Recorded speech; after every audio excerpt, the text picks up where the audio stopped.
नमस्कार। आज हम जो भारत के पड़ोसी जलीय देश है इसके बारे में चर्चा करेंगे। तो देखो, यदि भारत का पड़ोसी जलीय देश की बात करें तो सबसे नजदीक पड़ोसी जलीय देश है श्रीलंका। यानी जलीय देश का मतलब है कि समुद्री सीमा से स्पर्श होने वाला जो नजदीकी देश है वो कौन सा है? श्रीलंका। तो देखो, श्रीलंका की बात करें तो श्रीलंका को पाक जल संधि के द्वारा भारत से अलग किया जाता है। कौन सी जल संधि? पाक जल संधि।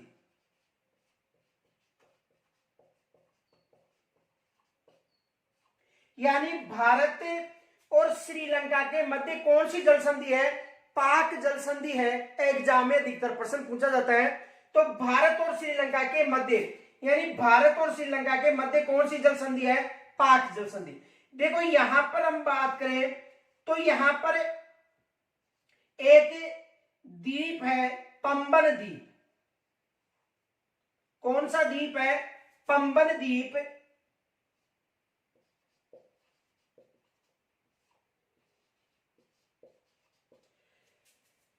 पंबन द्वीप है और पंबन द्वीप के आगे राम सेतु है, जिसे आदम ब्रिज के नाम से भी जाना जाता है। देखो, यानी भारत और श्रीलंका के मध्य एक तो पाक जल संधि, याद रखना एग्जाम में यहां से प्रश्न बनता है। दूसरा देखो, भारत का जो दक्षिणी राज्य है यानी जो तमिलनाडु है, यदि तमिलनाडु की बात करें तो तमिलनाडु में एक द्वीप है, पंबन द्वीप। याद रखना, ये पंबन द्वीप हो गया।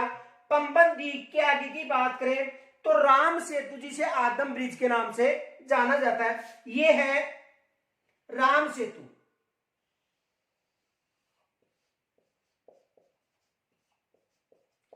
और राम सेतु को किस नाम से भी जाना जाता है? आदम ब्रिज के नाम से भी जाना जाता है। आदम ब्रिज भी आ सकता है या राम सेतु भी आ सकता है। तो देखो, तमिलनाडु का एक द्वीप है पंबन द्वीप, याद रखना, यहां से एग्जाम में प्रश्न बन सकता है। पंबन द्वीप के बाद में जो राम सेतु है, जिसे आदम ब्रिज के नाम से जाना जाता है, और इस्लाम में इसे अदन का पुल कहा जाता है, ये भी याद रखना। जो राम सेतु है, इसे इस्लाम की बात करें तो इस्लाम में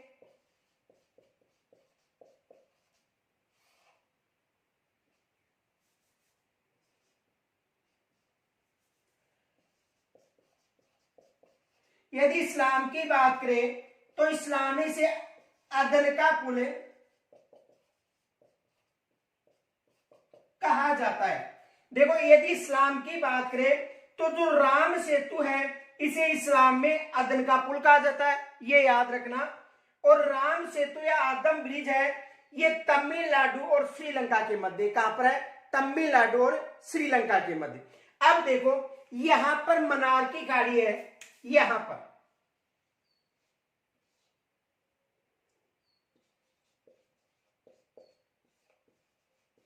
मन्नार की खाड़ी। तो दोबारा समझो, ये यहां पर पाक जल डमरू या पाक जल संधि है, ये पाक जल संधि हो गई, और ये मन्नार की खाड़ी। तो पाक जल संधि और मन्नार की खाड़ी के मध्य पंबन द्वीप और राम सेतु या आदम ब्रिज है। आदम ब्रिज को इस्लाम में अदन का पुल कहा जाता है, ये भी याद रखना। अब देखो, ये जो पंबन द्वीप है, इस पंबन द्वीप पर रामेश्वरम धाम स्थित है। किस द्वीप पर है? ये याद रखना। यानी जो पंबन द्वीप है, इस द्वीप पर रामेश्वर धाम स्थित है। अब देखो, पंबन द्वीप पर कौन सा धाम है? रामेश्वर धाम। पंबन द्वीप का अंतिम गांव, जो दक्षिण क्षेत्र की बात करें, यहां पर देखो, यहां पर अंतिम हो गया तो ये धनुषकोटी या धनुषकोडी है। धनुषकोटी या धनुषकोडी। तो यहां से एग्जाम में प्रश्न बनता है। पहले देखो, यहां तक आप स्क्रीन छोड़ लीजिए, फिर एक एक की चर्चा करेंगे।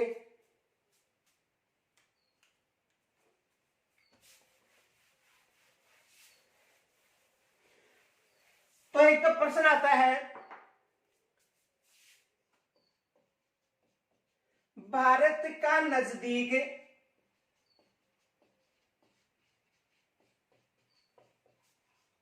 जलीय देश, तो ये याद रखना, भारत का नजदीक जलीय देश कौन सा है? श्रीलंका।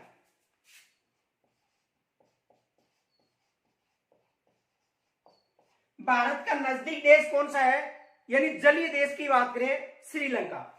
देखो अभी श्रीलंका और भारत के मध्य कौन सी जल संधि है, ये भी एग्जाम में प्रश्न बनता है।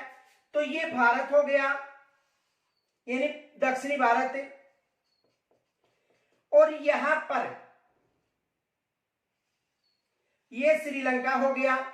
तो भारत और श्रीलंका के मध्य ये जो जल संधि है, कौन सी जल संधि है? पाक जल संधि। दूसरा प्रश्न यहां से बनता है, प्रश्न क्या बनता है देखो,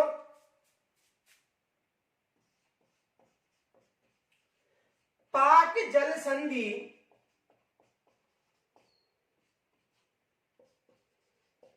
किन देशों के मध्य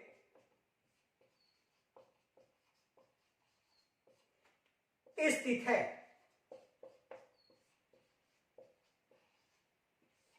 पाक जल संधि किन देशों के मध्य स्थित है? तो ये भारत हो गया, और ये कौन सा देश है? श्रीलंका। तो दूसरा प्रश्न हो गया, देखो पहला प्रश्न भारत का नजदीक जलीय देश श्रीलंका हो गया, और भारत व श्रीलंका के मध्य कौन सी जल संधि है? पाक जल संधि। या प्रश्न बन सकता है, पाक जल संधि किन देशों के मध्य है? भारत और श्रीलंका के मध्य। दूसरा प्रश्न यह बनता है। तीसरा प्रश्न की बात करें तो देखो एक प्रश्न बनता है, भारत का अंतिम गांव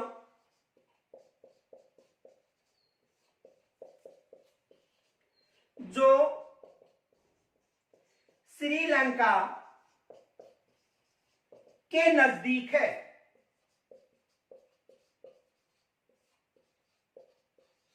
यानी भारत का अंतिम गांव जो श्रीलंका के नजदीक है। देखो यहां पर बात करें तो देखो यहां पर एक द्वीप है, पंबन द्वीप। ये कौन सा द्वीप है? पंबन द्वीप है। और पंबन द्वीप पर यहां पर अंतिम गांव, ये देखो पंबन द्वीप है,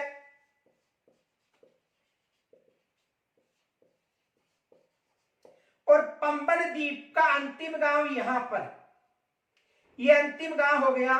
तो पंबन द्वीप पर अंतिम गांव कौन सा है? धनुष कोटी, कहीं पर कोडी भी मिलता है। तो ये पंबन द्वीप हो गया, और पंबन द्वीप का अंतिम गांव कौन सा है? धनुषकोडी। अब इसे समझो, देखो भारत का अंतिम गांव हो गया, और श्रीलंका के नजदीक कौन सा गांव है? धनुषकोटी। ये भी एग्जाम में प्रश्न बनता है। तो यहां तक आप स्क्रीनशॉट ले सकते हो।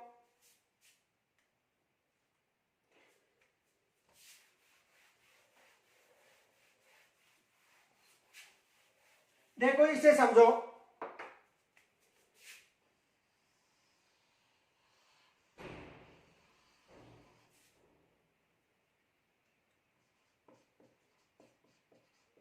तमिलनाडु,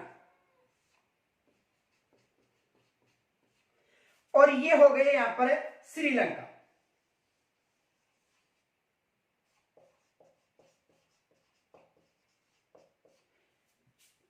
देखो ये द्वीप कौन सा है?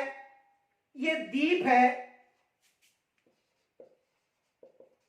पंबन द्वीप, और यहां पर अंतिम गांव दिखाई दे रहा होगा।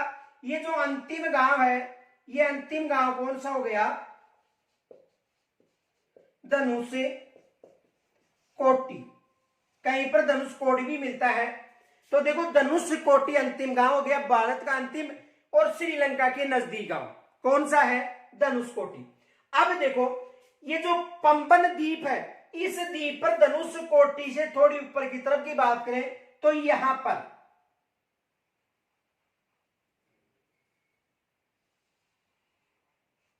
रामेश्वर धाम स्थित है।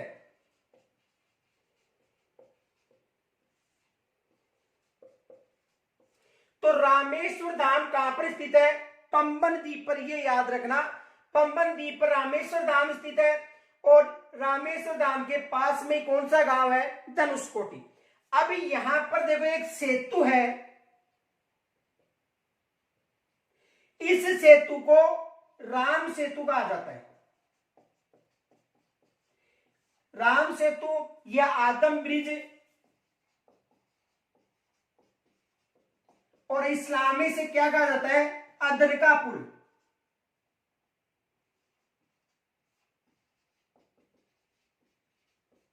इस्लामी से क्या कहा जाता है? अदन का पुल।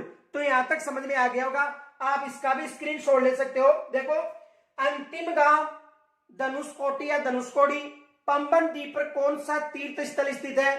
तो रामेश्वर धाम, और राम सेतु को आदम ब्रिज या अदन का पुल भी कहा जाता है। यहां तक आप स्क्रीनशॉट ले सकते हो।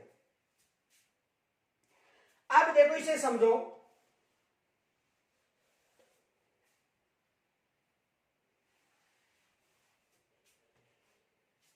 देखो, ये हो गई यहां पर पाक जल संधि है, और यहां पर है मन्नार की खाड़ी।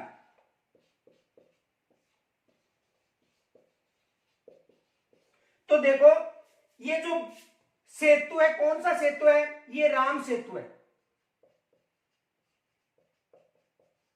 कौन सा सेतु है? राम सेतु।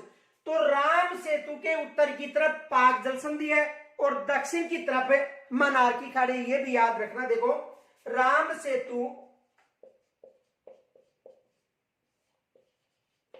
के उत्तर की तरफ है या उत्तर दिशा में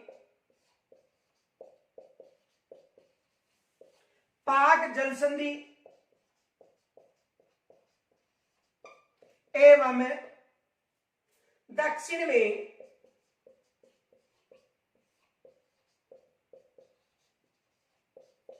मन्नार की खाड़ी स्थित है। समझ में आ गया होगा। यानी राम सेतु या अदन का पुल भी आ सकता है। वैसे राम सेतु ही आता है, लेकिन प्रश्न बन सकता है कि अदन का जो पुल है या आदम ब्रिज है या राम सेतु है, इसके उत्तर में पाक जल संधि और दक्षिण में क्या है? मन्नार की खाड़ी। या पंबन द्वीप भी पूछा जा सकता है। पंबन द्वीप के उत्तर की तरफ पाक जल संधि और दक्षिण में मन्नार की खाड़ी। तो यहां से ये एग्जाम में प्रश्न बन सकता है। भारत का नजदीक जलीय देश पूछे तो कौन सा बताना है आपको? सबसे नजदीक देश जो जलीय देश है, ये श्रीलंका बताना। यदि यहां तक आपको समझ में आ रहा है तो आप सभी से निवेदन है, किसी के पास शेयर मत कीजिए। ये मैं नहीं बोल रहा हूं किसी के पास भेजो, लेकिन आपसे ये निवेदन है कि आप लाइक जरूर कीजिए। देखो, भेजो मत चाहे, लेकिन लाइक जरूर कीजिए। मुझे पता है कि आप भेजते नहीं हो, लेकिन लाइक तो कर सकते हो ना, क्योंकि इतनी मेहनत कर रहा हूं। आपको यदि समझ में आ रहा है, लाइक जरूर कीजिए। लाइक के साथ साथ आप कमेंट्स भी करना चाहे तो कर सकते हो, लेकिन लाइक जरूर कीजिए। यहां तक स्क्रीनशॉट लीजिए। अब हम जो इसके नजदीक अंडमान निकोबार द्वीप समूह के नजदीक जो देश है इंडोनेशिया, उसकी बात करेंगे। पहले यहां तक स्क्रीनशॉट ले सकते हो।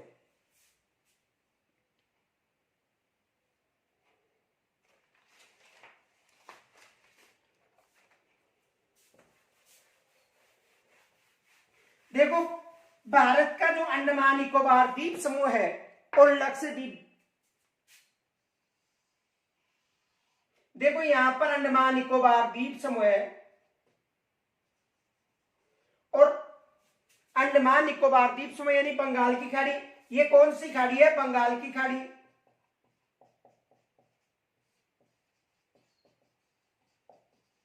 और ये है अरब सागर।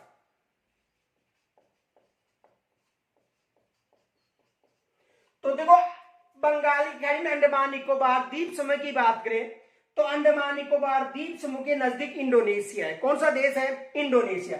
और इंडोनेशिया का एक द्वीप है जिसका नाम है सुमात्रा, और ये है यहां पर इंडोनेशिया। और ये अंडमान निकोबार द्वीप समूह हो गया। अब देखो, यहां पर ये जो निकोबार है, ऊपर अंडमान है, नीचे निकोबारों का द्वीप समूह है। तो निकोबार में एक ग्रेट निकोबार है कौन सा निकोबार है? देखो ग्रेट निकोबार, ग्रेट या महान निकोबार। और ये कौन सा द्वीप है? सुमात्रा। यहां पर देखो एक जो जल संधि है इसे महान या ग्रेट चैनल के नाम से जाना जाता है। तो जो ग्रेट चैनल है वो किनके मध्य है? इंडोनेशिया और भारत का जो अंडमान निकोबार द्वीप में जो ग्रेट निकोबार है इसके मध्य कौन सा चैनल है? महान चैनल या ग्रेट चैनल। इसे 6 डिग्री चैनल के नाम से भी जाना जाता है, ये भी याद रखना, 6 डिग्री चैनल। प्रश्न बन सकता है, देखो भारत और भारत में कौन सा? ग्रेट निकोबार। भारत और ग्रेट निकोबार, भारत का कौन सा हो गया? ग्रेट निकोबार। तथा सुमात्रा कहां पर है? इंडोनेशिया में।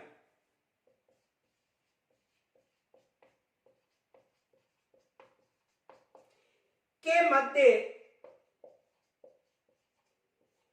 देखो इनके मध्य महान चैनल या ग्रेट या 6 डिग्री चैनल है। एग्जाम में ये प्रश्न बन सकता है।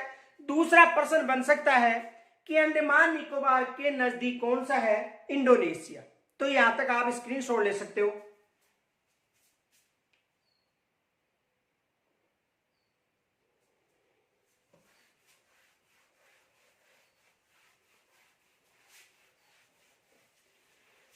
यदि अरब सागर की बात करें,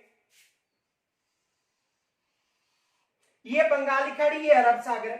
अरब सागर की बात करें तो देखो अरब सागर में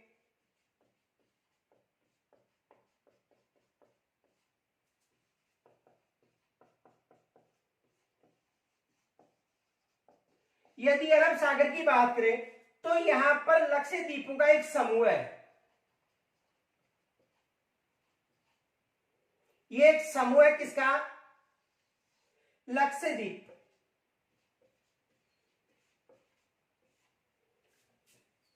अब देखो लक्षद्वीप का जो दक्षिण द्वीप है इसका नाम है मिनिकॉय द्वीप। ये जो द्वीप है मिनिकॉय, कौन सा द्वीप है? मिनिकॉय। और यहां से एक चैनल गुजरता है यानी अक्षांश गुजरती है, इसे 8 डिग्री चैनल के नाम से जाना जाता है। अब यहां पर एक देश है और इस देश का नाम है मालदीव। ये जो मालदीव है, तो मालदीव और मिनिकॉय के मध्य कौन सा चैनल हो गया? 8 डिग्री चैनल। देखो ये लक्षद्वीपों या लक्षद्वीप है उसका समूह है और इस द्वीप का अंतिम गांव है, जो अंतिम द्वीप है, सॉरी अंतिम द्वीप है मिनिकॉय द्वीप। तो मिनिकॉय और मालदीव है इसके मध्य 8 डिग्री चैनल गुजरता है। समझ में आ गया होगा। तो 8 डिग्री चैनल मालदीव और मिनिकॉय के मध्य। तो यहां तक आप स्क्रीनशॉट ले सकते हो। अब देखो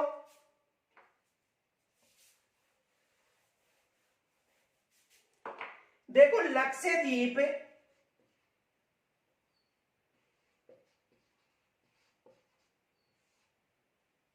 और मिनिकॉय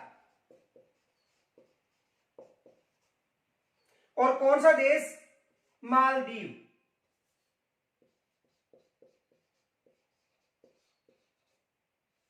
तो देखो लक्षद्वीप हो गया, इसका अंतिम द्वीप है मिनिकॉय और पड़ोसी देश है मालदीव। तो देखो इनके मध्य की बात करें तो इनके मध्य कौन सा चैनल है? 8 डिग्री चैनल। और लक्षद्वीप और मिनिकॉय के मध्य कौन सा चैनल है? 9 डिग्री चैनल। तो ये जो लक्षद्वीप और मिनिकॉय के मध्य कौन सा चैनल है? 9 डिग्री। और मिनिकॉय तथा मालदीव के मध्य कौन सा चैनल है? 10 डिग्री चैनल। ये विशेष याद रखना क्योंकि यहां से एग्जाम में प्रश्न बन सकता है। अब देखो एग्जाम में जो फर्स्ट ग्रेड है ज्योग्राफी, उसमें एक प्रश्न आया था। प्रश्न ये था,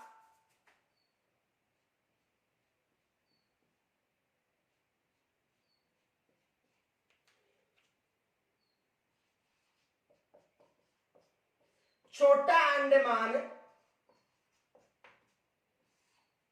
और कार निकोबार, ये याद रखना, छोटा अंडमान और कार निकोबार की बात करें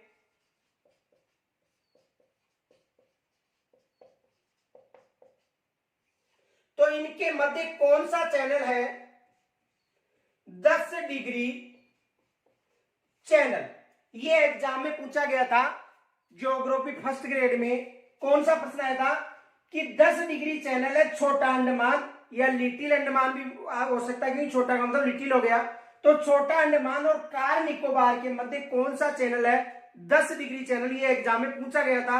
हो सकता है कि अब यहां से भी प्रश्न बन सकता है। लक्षद्वीप मिनिकॉय के मध्य 9 डिग्री और मिनिकॉय मालदीव के मध्य 8 डिग्री। तो यहां से एग्जाम में प्रश्न बन सकता है। तो समझ में आ गया होगा कि यदि मालदीव और मिनिकॉय की बात करें तो 8 डिग्री चैनल, मिनिकॉय और लक्षद्वीप की 9 डिग्री चैनल, छोटा अंडमान और कार निकोबार की बात करें 10 डिग्री चैनल। ये जो छोटा अंडमान और कार निकोबार, अंडमान निकोबार द्वीप समूह की बात करें यहां पर, यानी बंगाल की खाड़ी की। तो आप यहां तक स्क्रीनशॉट ले सकते हो।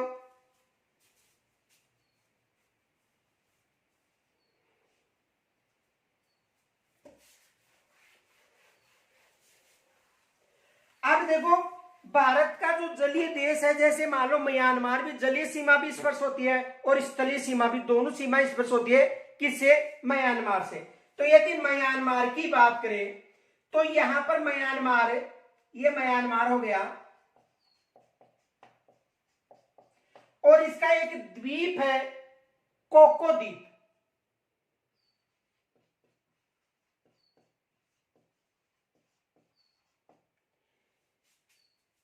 देखो म्यांमार और म्यांमार का ये कौन सा द्वीप? कोको द्वीप। तो कोको द्वीप के पास से एक जल संधि गुजरती है,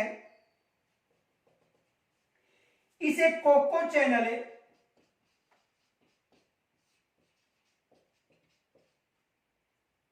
यह 14.5 डिग्री चैनल के नाम से जाना जाता है। और ये देखो कोको द्वीप और उत्तरी जो अंडमान है इसके मध्य है।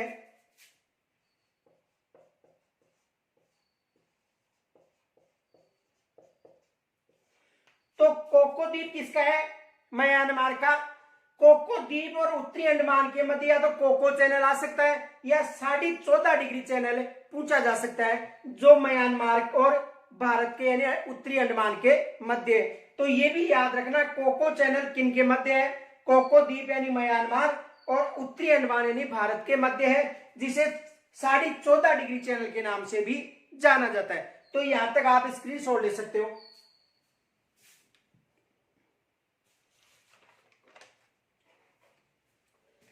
अब देखो भारत की जलीय सीमा की बात करेंगे।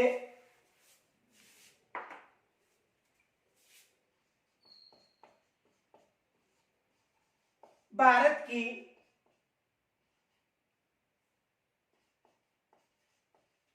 जलीय सीमा,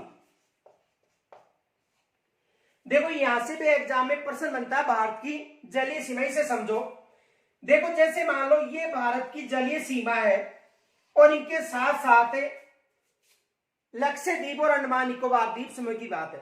अब यदि इस जलीय सीमा की बात करें तो ये जो जलीय सीमा है इस हिसाब से टेढ़ी मेढ़ी है, यानी पूरी टेढ़ी मेढ़ी। एक उदाहरण के लिए बता रहा हूं मैं आपको। ये मान लो भारत की जो पूर्वी तट की सीमा है और ये पश्चिमी, तो पश्चिमी तट की भी टेढ़ी मेढ़ी है और पूर्वी तट की भी टेढ़ी मेढ़ी है, सीधी रेखा नहीं है। अब देखो यहां पर इस टेढ़ी मेढ़ी रेखा को मिलाने के लिए एक सीधी काल्पनिक रेखा खींची जाती है। इस रेखा को आधार रेखा कहा जाता है। कौन सी रेखा? आधार रेखा। और ये कौन सी रेखा है? तटीय रेखा।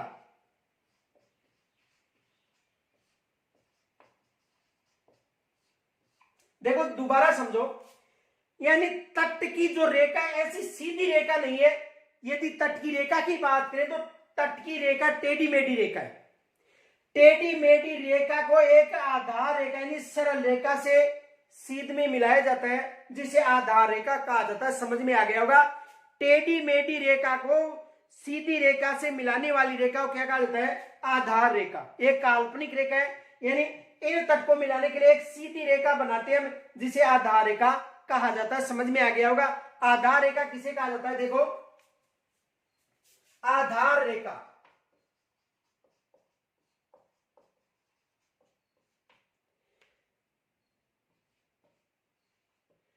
टेढ़े मेढ़े तट को मिलाने वाली रेखा कौन सी है? आधार रेखा। समझ में आ गया होगा कि टेढ़े मेढ़े तट को मिलाने वाली एक जो सीधी रेखा उसे क्या कहा जाता है? आधार रेखा। अब इस आधार रेखा के मध्य की बात करें तो यहां पर भी जलीय क्षेत्र है। यह जलीय क्षेत्र होगा, तो इस जलीय क्षेत्र को आंतरिक जल कहा जाता है।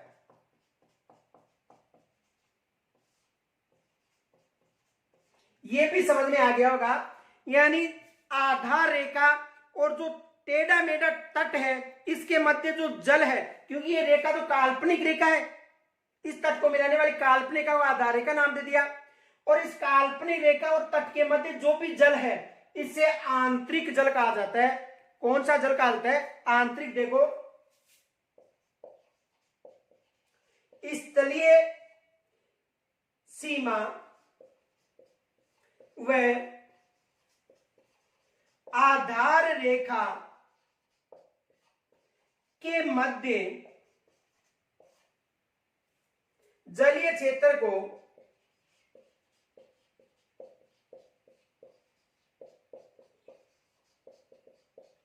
आंतरिक सागर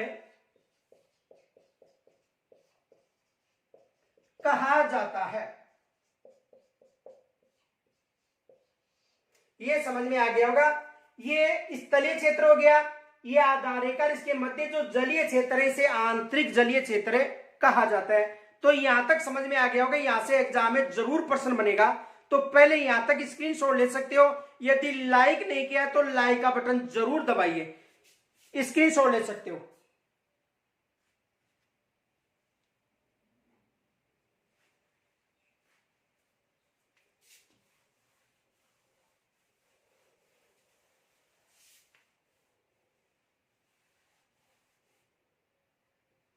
देखो, आधार रेखा से, ये जो आधार रेखा है, इससे 12 मील समुद्री दूरी की बात करें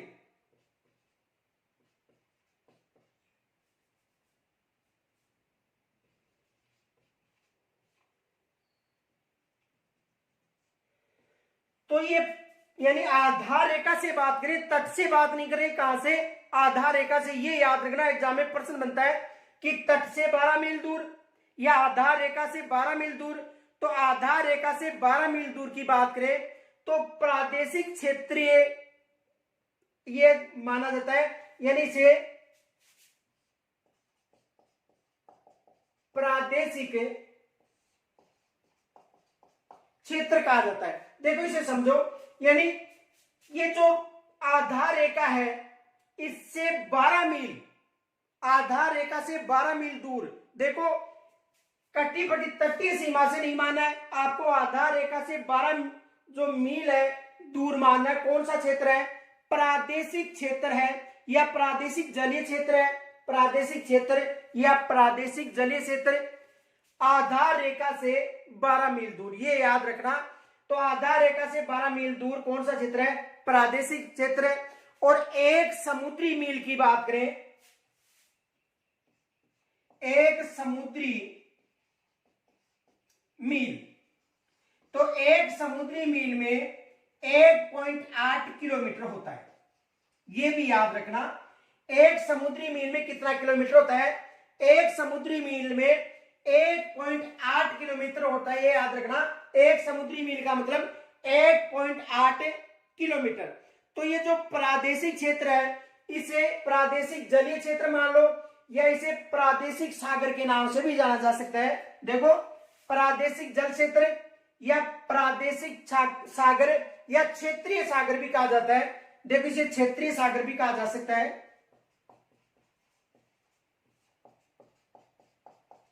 या इसे प्रादेशिक जलीय क्षेत्र या प्रादेशिक क्षेत्र भी कहा जाता है। देखो, प्रादेशिक जलीय क्षेत्र है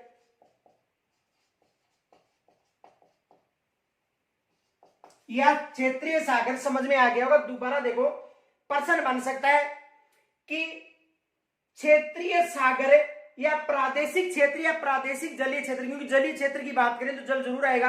तो प्रादेशिक जलीय क्षेत्र या क्षेत्रीय सागर का क्षेत्र है। तो ये याद रखना, आधार रेखा से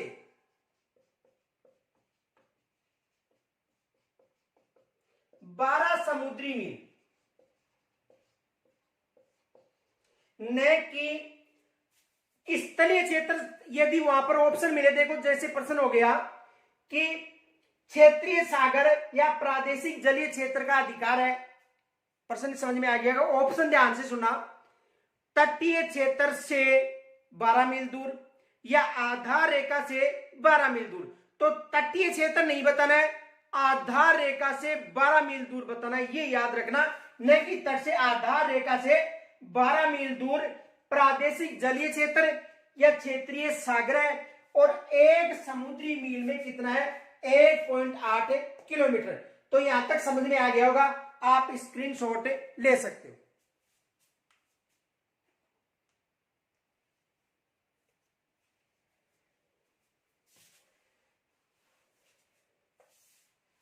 देखो, आधार रेखा से बात करें, आधार रेखा से यदि 24 मील की बात करें,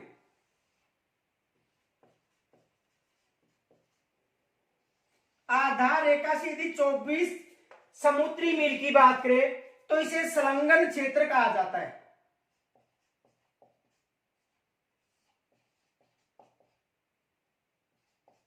या अविच्छिन्न क्षेत्र। समझ में आ गया होगा। आधार रेखा से 24 मील दूर का जो भारत का जलीय क्षेत्र है, इसे संलग्न क्षेत्र या अविच्छिन्न क्षेत्र कहा जाता है। और इस क्षेत्र में भारत का अधिकार है। देखो, ये जो संलग्न क्षेत्र है या जो अविच्छिन्न क्षेत्र है, यहां पर देखो, संलग्न क्षेत्र, इस क्षेत्र में भारत को एक तो सफाई का अधिकार है, एक तो किसका अधिकार है? सफाई का, यानी 24 मील तक भारत की सफाई का अधिकार है। दूसरा देखो, यहां तक यदि कोई सीमा शुल्क है, यह भी भारत लेगा। और यहां तक वित्तीय अधिकार भी किसके पास है? भारत के पास। समझ में आ गया होगा। देखो, दोबारा समझो, यानी आधार रेखा से 24 मील समुद्री जो मील है, इसे संलग्न क्षेत्र या अविच्छिन्न क्षेत्र कहा जाता है। और यहां पर सफाई का अधिकार भारत को है, सीमा शुल्क भी भारत लेगा, और वित्तीय अधिकार भी भारत को है। किस क्षेत्र में? संलग्न क्षेत्र या अविच्छिन्न क्षेत्र में भारत को यह अधिकार है। यहां तक आप स्क्रीनशॉट ले सकते हो।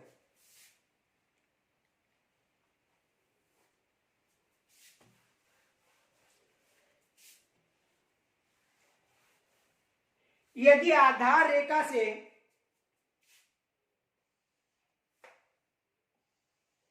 200 समुद्री मील की बात करें तो यह अन्यन क्षेत्र है,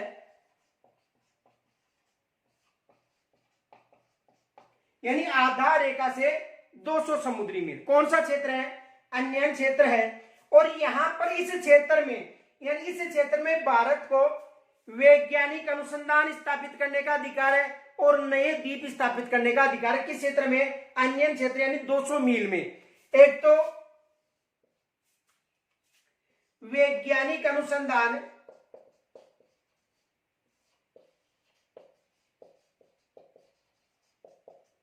व नए द्वीप।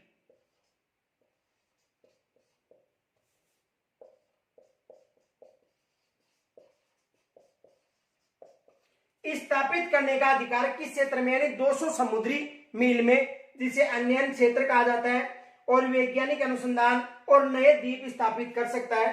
तो भारत का यानी 200 समुद्री मील तक का भारत का अधिकार, ये याद रखना। और इसके बाद यानी 200 मील के बाद जो क्षेत्र है इसे किस नाम से जाना जाता है, इसे उच्च सागर के नाम से जाना जाता है। 200 समुद्री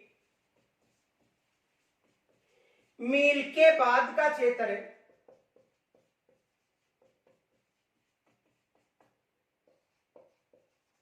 उच्च सागर है। कौन सा सागर है, उच्च सागर है। तो यहां तक समझ में आ गया होगा।